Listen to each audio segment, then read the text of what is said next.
जी investment आपल्याकडे येते त्याचा जर आपण एकूण हिशोब लावला तर याच्यामध्ये 83% जे काही करार आहेत एकूण करारांपैकी यामध्ये FDI आहे, फॉरेन डायरेक्ट इन्व्हेस्टमेंट आहे. एकतर ही फॉरेन डायरेक्ट इन्व्हेस्टमेंट या फॉरेन कंपनीजनी इंडियन सबसिडियरीज तयार करून त्याच्या माध्यमातून केलेली आहे किंवा त्या ठिकाणी ज्या काही फॉरेन फंड्स आहेत त्यांनी केलेली इन्व्हेस्टमेंट आहे.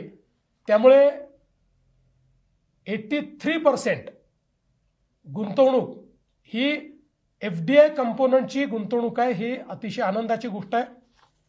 16% गुंतवणूक अशी आहे की ज्याच्यामध्ये ज्या काही फायनान्शियल इन्स्टिट्यूशन्स आहेत किंवा टेक्निकल जे काही त्याच्यामध्ये पार्टनरशिप्स आहेत या मोठ्या प्रमाणात फॉरेन एंटिटीज सोबत आहेत.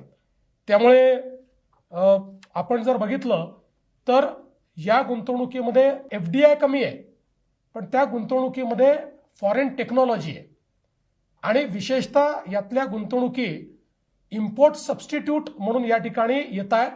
म्हणजे ज्या गोष्टी आपण इम्पोर्ट करतो त्याचं सबस्टिट्यूशन करणाऱ्या गोष्टी या गुंतवणुकीतनं आपण तयार करणार आहोत. एकूण किती देशातनं गुंतवणूक आपल्याकडे येते आहे याचा जर हिशोब आपण लावला तर 18 देशातनं ही गुंतवणूक येते आहे. ज्याच्यामध्ये विशेषतः आपण जर विचार केला तर US, UK, Switzerland, Sweden, Singapore, Netherland, Japan, Italy, Germany, France, UAE, Denmark, Norway, Finland, Spain, Canada, Belgium, Austria अशा अनेक देशांपासनं ही येते. सिंगापूर अशा अनेक देशातनं UAE देखील आहे. या ठिकाणी ही इन्व्हेस्टमेंट या ठिकाणी येते.